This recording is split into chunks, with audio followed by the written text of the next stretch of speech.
તો આ કાર્યક્રમનું મને માધ્યમ હતું એટલે એમાંથી હવે આપણને ખ્યાલ આવે કે આપણા લોકસભા વિસ્તારના કાર્યકર્તાઓ છે. અન્યથા હું ગોવિંદભાઈ કબાટવાળાને કેટલાય વર્ષ પહેલાં ગયો, કેટલાય વર્ષ પહેલાં મળ્યો, પણ હવે એ મને ખબર પડી કે મારી લોકસભા વિસ્તારના કાર્યકર્તા છે.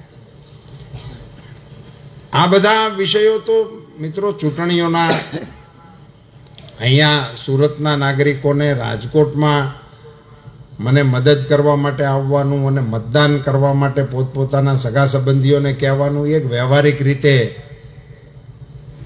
એક ફોર્માલિટી કહેવાય. મને ઘણા પૂછે કે એવું બધું તમારે શું જરૂર પડી એમ અટાણે તમે નીકળ્યા, પણ એને એ ખબર નથી કે આપણા વ્યવહાર જ એવા છે. આપણે ઘેરે લગ્ન હોય તો આપણી બેનને નો કંકોત્રી લિખિત ન હાલે, એનો ખબર પડે ભાઈને વિવાહ છે વ્યુ જવાય, પણ એને કંકોત્રી લખવાનું તો ઘેરે ગયું તેડવા જવા પડે. જેટલા નજીકના હોય એને આપણે કંકોત્રીઓ પોગાડવી પડે, એને તાણ કરવા જવું પડે. એ આપણા વ્યવહારિક વિષયો છે એમ. એટલે આ વખતે હું આમાં ઉમેદવાર છું એટલે હું તાણ કરવા આવ્યો છું. હું કામ આવ્યા છે એવું કઈ ન હોય, આ બધી વ્યવહારિક વાત છે. નહીંતર ઘણાના મગજમાં એવું થાય ભાઈ એને શું પડી છે આપણી, એટલે એવું બધું કશું ના હોય. આ બધી ચૂંટણીઓની એક સામાન્ય પ્રક્રિયા હોય છે, એટલે એ ફોર્માલિટી આપણે કરવી જ જોઈએ. અને મતદાતાઓને, કાર્યકર્તાઓને, નાગરિકોને આહવાન પણ કરવું જોઈએ, આમંત્રણ પણ આપવું જોઈએ અને સક્રિય પણ કરવા જોઈએ. અને આની બહુ હવે આવશ્યકતા છે મિત્રો. એટલા માટે અહીંયાથી બોગરા સાહેબને ટાઈમ નહોતો આપ્યો અને દર્શનાબેનને ખબર હતી કે મારે બોલવાનું છે, એટલે એ બે કેટલીક વાતો કરીને કેટલીક પછી મારી હાટું બાકી રાખી હોય. પછી એમ બોલ જાઉં તો આવડો શું બોલશે, એટલે તમને બધાને ખ્યાલ હોય ને કે અમે ભાષણ કરવા ઊભા થાય ને તે બીજાને ન બોલવા દઈએ એનું ખાસ કારણ આ, નહીંતર એ બધું બોલી જાય પછી અમે શું બોલી. પણ એણે કેટલીક વાતો તરફ ઈશારા જરૂર કર્યા, પણ એવી વિકાસની જે નાની નાની વાતો હતી એ મારે આજે તમારી સાથે શેર નથી કરવી, પણ તમારા મતની તાકાત શું છે એની ઉપર મારે આપ સૌનું ધ્યાન કેન્દ્રિત કરવું છે. અને દેશની અંદર આ મતદાનના કારણે શું શું ફેરફારો થયા એ દિશા ઉપર મારે અંગુલી નિર્દેશ કરવાનો પ્રયાસ કરવો છે. મિત્રો, આપ સૌએ મતદાન શરૂ કર્યું ભારતીય જનતા પાર્ટીને આપવાનું. હું એના પ્રારંભિક દિવસોનો સાક્ષી છું. સુરતમાં ભારતીય જનતા પાર્ટીની કોર્પોરેશન આપણે જીતતા હોય, ધારાસભ્ય આપણે જીતતા હોય, અને સુરતમાંથી આખા સૌરાષ્ટ્રની અંદર ભારતીય જનતા પાર્ટીને ટેકો આપવા માટે ગાડીઓ લઈને કાર્યકર્તાઓ નીકળતા હોય, આર્થિક મદદ કરવા માટે આવતા હોય. આ બધું એનું એ બધી પ્રારંભિક કાળથી હું તો આ બધી ગતિવિધિઓ સાથે સંકળાયેલો છું. પણ એને કારણે ધીમે ધીમે ગુજરાતની અંદર અને પછી દેશની અંદર કેવા બદલાવો આવ્યા. આજે બોગરા સાહેબની હોસ્પિટલની આપણે વિડીયો જોઈને એક માળી કહેતા હતા કે મારા ખિસ્સામાં કંઈ પૈસા નહોતા અને આ હોસ્પિટલ વાળાનું સારું થઈ ગયો કે એણે મારા દીકરાની સારવાર કરી દીધી. કેટલો સંવેદનશીલ મુદ્દો છે, કેવો એને કેવું ફિલિંગ થયું હોય. એક હોસ્પિટલના એક ઘટનાથી આવડી મોટી દુઆ જો મળી શકતી હોય તો તમે કલ્પના કરો કે તમારા એક મતથી હિન્દુસ્તાનના 50 કરોડ નાગરિકોને આ સુવિધા આપવાનું કામ થાય. 50 કરોડ નાગરિકોને આ સુવિધા મળે. જે માડી કહેતા હતા ને કે મારી પાસે પૈસા નથી, એવા 50 કરોડ પરિવારને તમારા એક મતને કારણે સુવિધા મળે છે. આપણે ત્યાં કહેવત છે, કબીર કહે કમાલ કો દો બાતા શીખ લે, કર સાહેબ કી બંદગી ભૂખે કો અન્ન દે. પરંપરાઓ છે ને આપણે ત્યાં તો દર 10 કિલોમીટરે હરિહરનો હાથ પડે, નગારે ઘા ઝીકીને આપણી દેહાણ જગ્યાઓવાળા હાથ કરીને જમાડે. અને તમારી જાણ માટે કહું મિત્રો, આપણે 1 વર્ષ પહેલાં આપણા ઘેરે લગ્નના આયોજન કરતા હોય અને કંકોત્રી કેટલી છપાવી એ આપણને ખબર હોય, કુટુંબને ભેગા કરીને લખી હોય એ આપણને ખબર હોય. એટલે કેટલા જણા આવશે એનો પાકો એસ્ટિમેટ આપણી પાસે હોય. અને એમાં આપણા 7-8 અગત્યના આગેવાનો કામમાં આપણા ટેકામાં હોય, તોય છેલ્લી પંગતમાં ડાળમાં પાણી નાખવું પડે. આનો અનુભવ છે કે નથી? મોટે ભાગે ત્રીજી હારેથમાં પછી બરફી નો આવે. છેલ્લી પંગત વાળા કે બરફી હતી. આવું આપણે સાંભળ્યું છે, મેં આવું તો સાંભળ્યું છે, એટલે હું તમારી યાર શેર કરું છું. તે આપણો 1 વર્ષ જે 2 વર્ષ પહેલાથી આપણે આદર્યો હોય તોય એમાં આવું થાય છે એવો આપણો અનુભવ છે ને. તો આપણી દેહાણ જગ્યાઓમાં ટ્રેનું ખાલી થાય, કાંઈ નક્કી ન હોય કેટલા ઉતર્યા, ક્યારે ઉતર્યા. હજી સુધી કોઈએ એવું સાંભળ્યું છે કે તમે અડધી કલાક બેહો, અમે થોડીક રસોઈ કરી લઈ?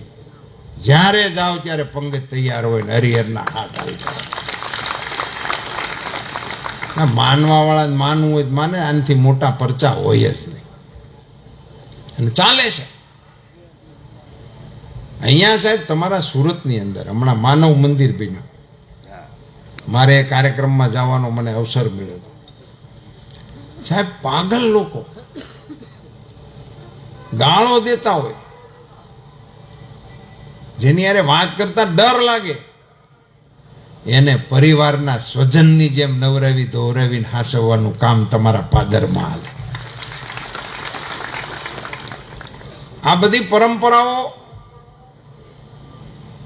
એ આપણા દેશમાં હાલતી હતી, પણ રાજ્ય સરકારો અને ભારત સરકાર એની અંદર જોડાતી જ નહોતી. એને એમ હતું કે હાલતું છે, હાલ્યા રાખે. આજે સાહેબ તમારા એક મતને કારણે, જેમ મેં કહ્યું ને 50 કરોડ નાગરિકોને આયુષ્યમાન કાર્ડનું કવચ મળે, એમ તમારા એક મતને કારણે આ દેશના 80 કરોડ દરિદ્ર નારાયણના જઠરાગ્નિને ઠારવાનો યજ્ઞ ચાલે. 80 કરોડ લોકોને. અમેરિકા અને યુરોપ આખું ભેગું કરો ને તો એ સંખ્યા નથી થતી. એ એમને આપણામાંથી નભે. એટલા લોકોને દુનિયાને જે સમજણ નથી પડતી. અને મિત્રો, આ કોરોના કાળની ઝપટ આપે બધાએ સહન પણ કરી છે, સામનો પણ કર્યો છે. હવે આપણે બધા એમાં સાથી હતા. ઘેરેથી હોસ્પિટલે જાય ચેકિંગ માટે, અને ખબર પડે પોઝિટિવ છે, વાવડ આવે તો કહે ન્યા રાખજો, આ ઘેરે છોકરા ને એવું બધું છે, ના ના ના ના આ ન લાવતા. અરે તમારા ઘરનો માટી છે. આનો અનુભવ આપણને થયો. ગામડાઓમાં આપણે સુરત મુંબઈથી મહેમાનો આવતા, 20 જણા વાહે ફરતા હોય ચા પાણી પીવા. આપણે ત્યાં આવો ને પલોટમાં આવો ને અહીંયા આવો ને ડોડા શેકીએ ને ઓળા શેકીએ, બેહવા ન જ દેતા. કોરોનામાં ખબર પડે ગાડી મુંબઈથી આવી છે, પોલીસ સ્ટેશને ફોન કરે, ગાડી ગઈ ઓલી કોઈના વાહેલા પ્લોટમાં. કારણ કે એનો શું વળતો ફોન મારે ત્યાં આવે કે બધા અમે અહીં કપાઈને એવા છે ને પોલીસ અમને ગોતે છે, કાંઈક કરો. આવા કપરા કાળની અંદર મિત્રો દુનિયાની અંદર સમાચારો છપાઈ ગયા હતા. લો બોલો, સ્વયં પ્રગટ થયા મુકેશ દલાલ.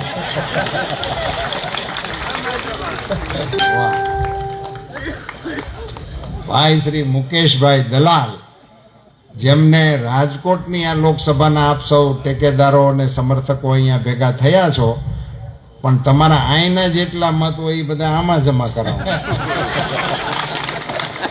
વાહ, બેહો મુકાભાઈ.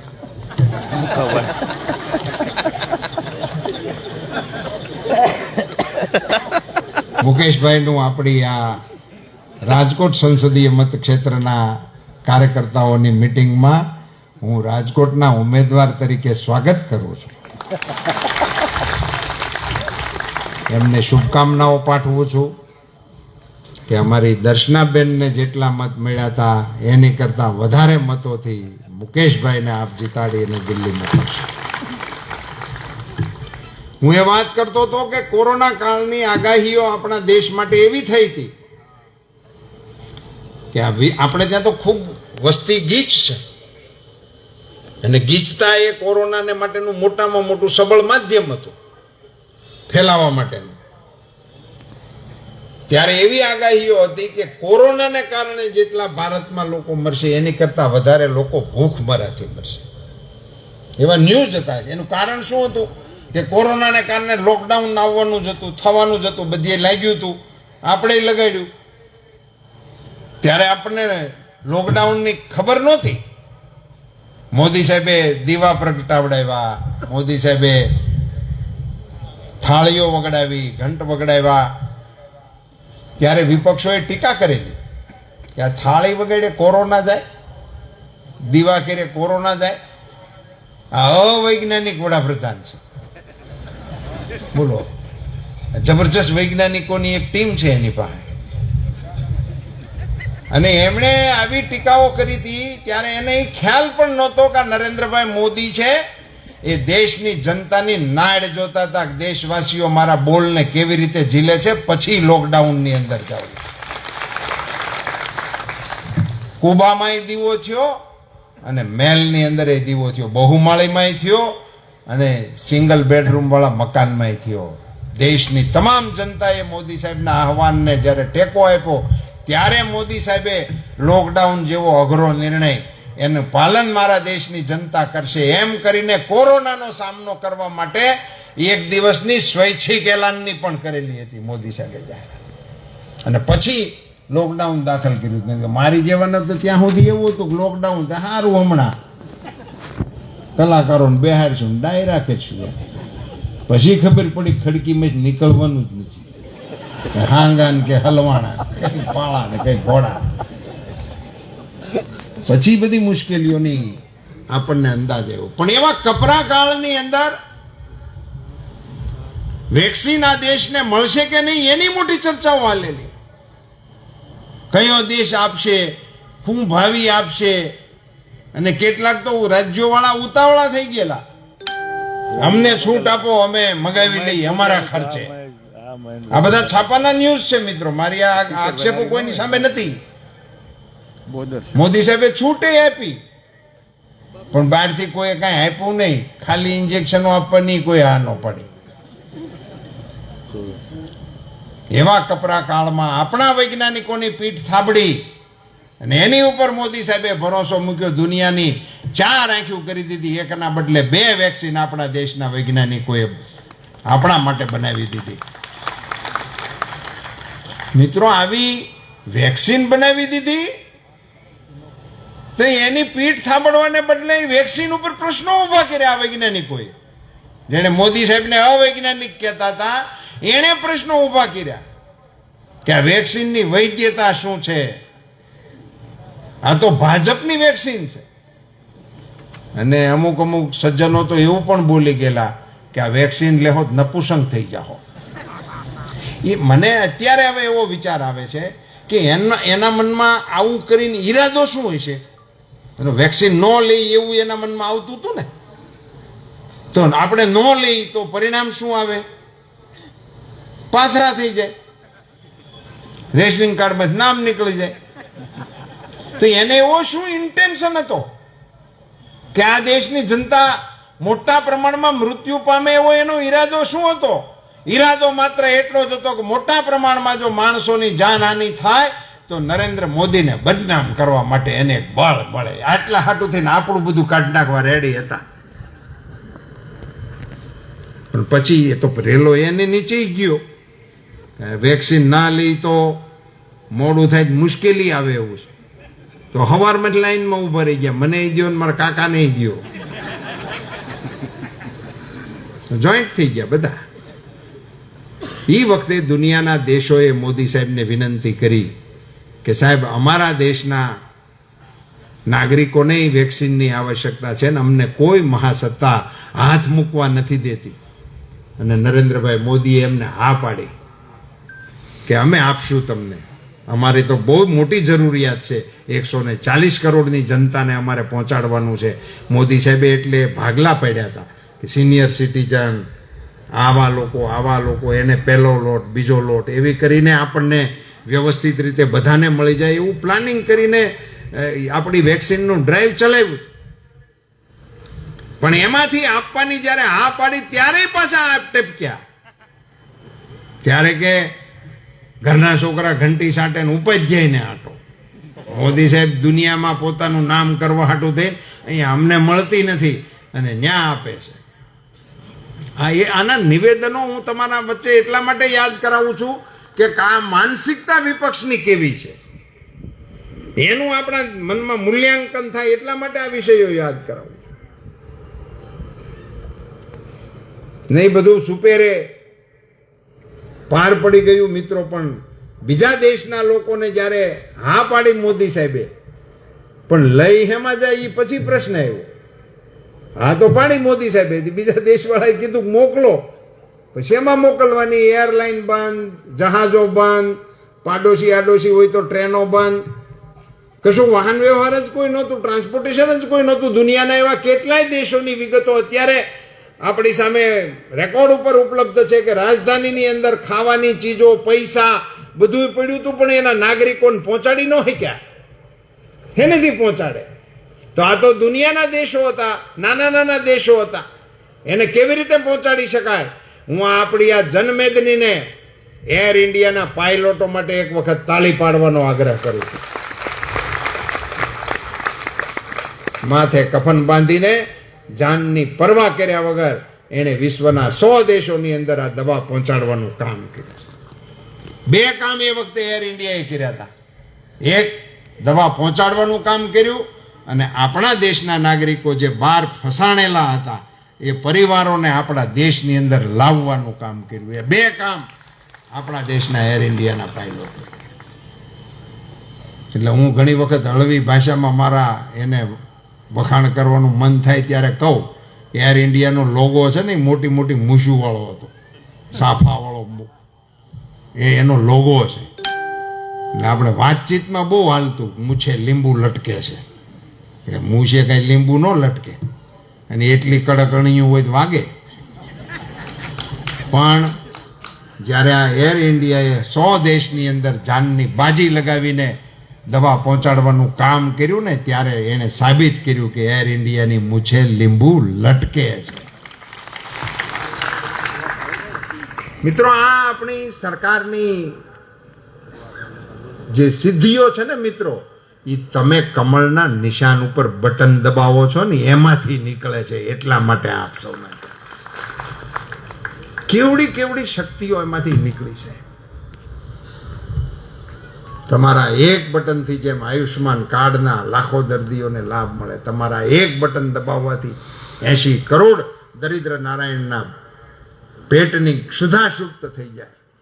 તમારા એક બટનને કારણે હિન્દુસ્તાનના સૈન્યની અંદર રાફેલ આવે, એ તમારા એક બટનને કારણે આવે છે. મિત્રો, કમળના બટન ઉપર તમે જે મત આપવા માટેની પ્રયાસ કરો છો એમાંથી આ બધું નીકળે છે. નરેન્દ્રભાઈ મોદી સાહેબ વડાપ્રધાન બન્યા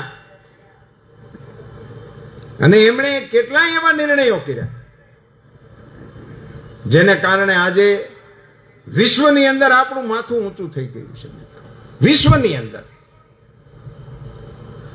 આ કાશ્મીરની સમસ્યા, આપણી આંતરિક સુરક્ષા, આપણી સરહદની સુરક્ષા, હાલતા ને ચાલતા કરફ્યુ, આ 20-25 વર્ષની ઉંમરના જે જવાનડા આમાં બેઠા છે ને, એને કરફ્યુ શું છે ખબર નહીં હોય, કારણ કે એમને લાગ્યો જ નહોતો. નકર અમારે તો અમદાવાદમાં આહાડી બીજ આવી નથી, કરફ્યુ વળતેથી લઈ ગયો નથી, ઠાકોરજી યાત્રાએ નીકળ્યા નથી, ચરી ચપ્પુ ચાલ્યા નથી, બધું જડબે સલાહ. દેશની અંદર ભારતીય જનતા પાર્ટીના શાસનને કારણે આ બધા બદલાવો આવ્યા છે. ટ્રેનમાં, હોસ્પિટલમાં, બસ સ્ટેન્ડમાં, મંદિરોમાં બોમ્બ બ્લાસ્ટ. એટલે એમ વાર તહેવારે બધી કોઈ ચીજો નીકળતી હોય એવી રીતે હાલતું હતું. નેતાઓ નિવેદનો કરતા હતા, જે તે વખતના મંત્રીશ્રીઓ, સાખી નહીં લઈએ. ભાઈ જમી લીધું, હું સાખી લઈએ.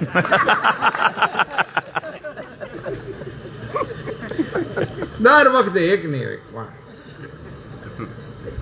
મોદી સાહેબ આવ્યા પછી એ નવી પોલીસની ભરતી નથી થઈ, નવી બંદૂકો નથી લીધી. એની પોલીસ છે, એના એ જવાનો છે, એની બંદૂકો છે. કામકાજ વ્યવસ્થિત થઈ ગયું. એ બંદૂકમાં તાકાત નથી હોતી મિત્રો, એ બંદૂકને હુકમ આપવા વાળાની તાકાત ત્યાં કામ કરતી હોય છે. અને આવા માહોલની અંદર દેશને નેતૃત્વ આપતા આપણા વડાપ્રધાન શ્રી નરેન્દ્રભાઈ મોદી સાહેબે અયોધ્યા જેવા મસલાનો જે સુખદ ઉકેલ લાવ્યા સાહેબ. 22 તારીખે અયોધ્યાની અંદર રામલલા પ્રવેશ કર્યા. એ ઘટનાને વિચારું ને હું તો મને એવું લાગે કે રિયલમાં જ્યારે અયોધ્યામાં રામચંદ્રજી લંકા વિજય પછી આવ્યા છે ત્યારે અયોધ્યામાં જેટલો જલસો થયો છે એનીથી 1000 ગણો જલસો આ 22મી જાન્યુઆરીએ આખા દેશમાં આખી દુનિયામાં થયો.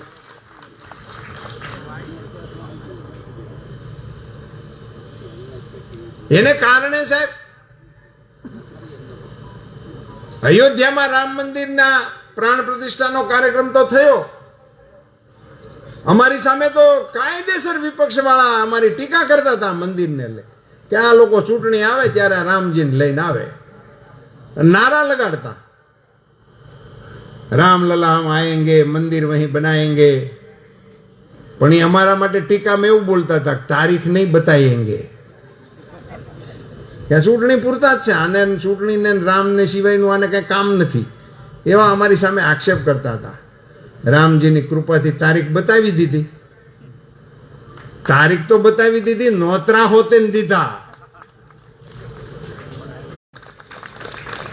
તમે કલ્પના કરો, રામલલાના દર્શન કરવા માટે એને ટાઈમ ન મળ્યો.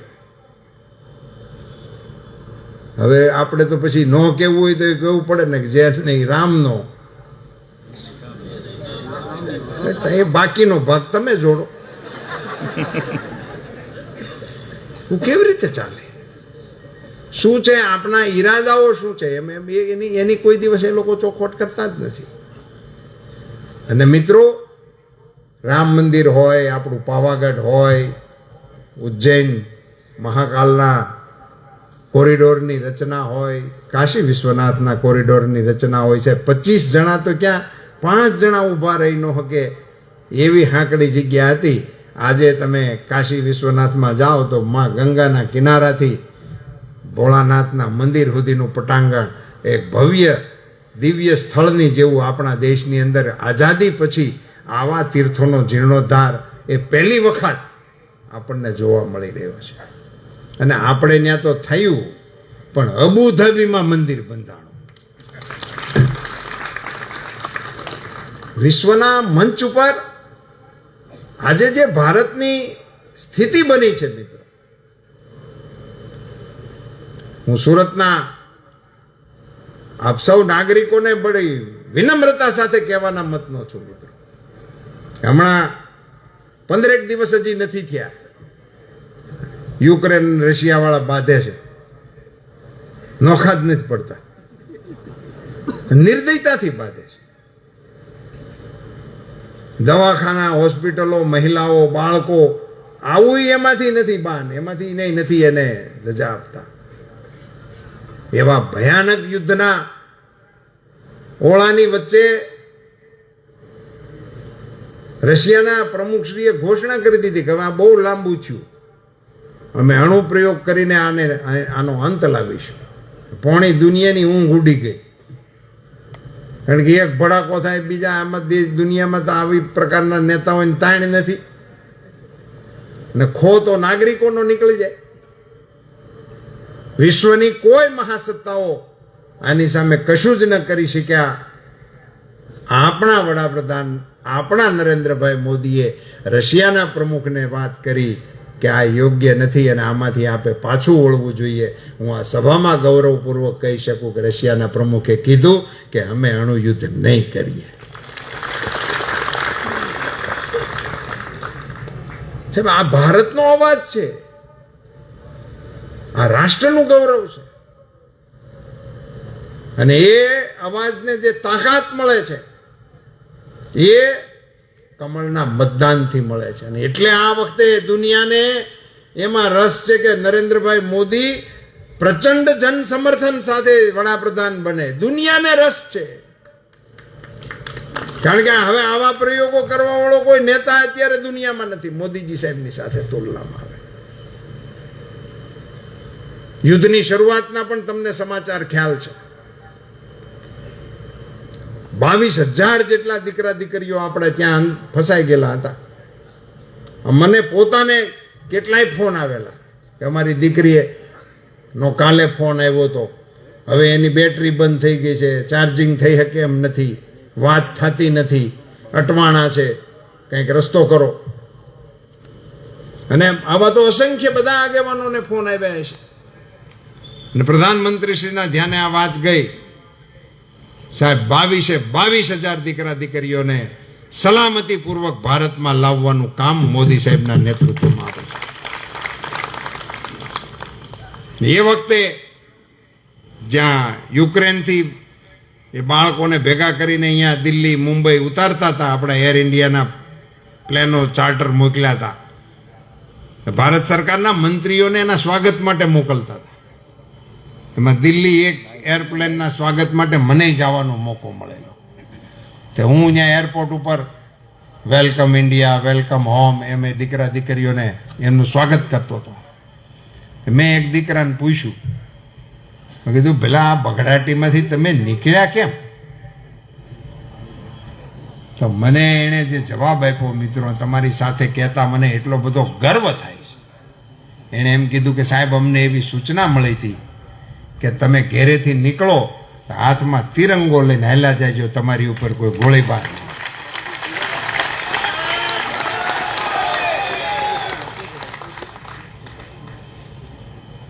હું ભણતો પ્રાથમિક શાળામાં તે દિવસે અમે ગીત ગાતા અને અમારા શિક્ષકો એને ગૌરવતા અને અમે જોર જોરથી ઝીલતા.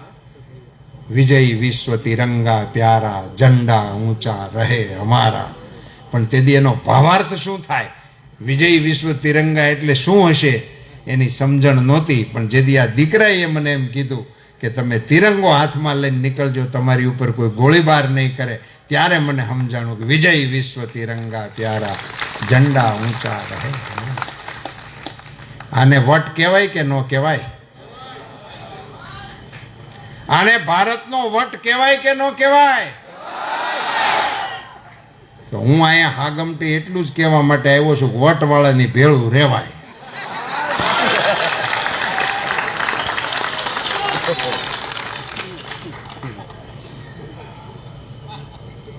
સાહેબ આપણા દેશની અંદર મોદી સાહેબ વડાપ્રધાન બન્યા